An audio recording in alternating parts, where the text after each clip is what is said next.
শেখ হাসিনা কি করছেন যুদ্ধের সময়? কার বাসভবনে থেকেছেন?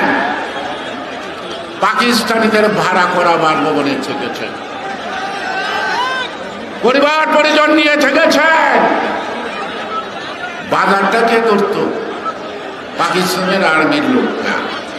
আপনাদেরকে পাহারা দিয়ে কে রাখতো? পাকিস্তান সেনাবাহিনীর লোকরা।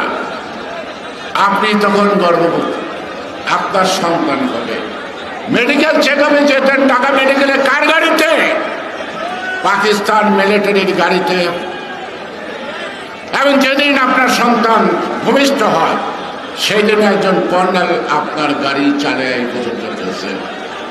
পাকিস্তানের ভাতা খাইলেন, পাকিস্তানিদের বাড়িতে থাকিলেন, পাকিস্তানিদের বাড়ি পাড়ায় থাকিলেন। আর আপনি কি না বেগম খালেদা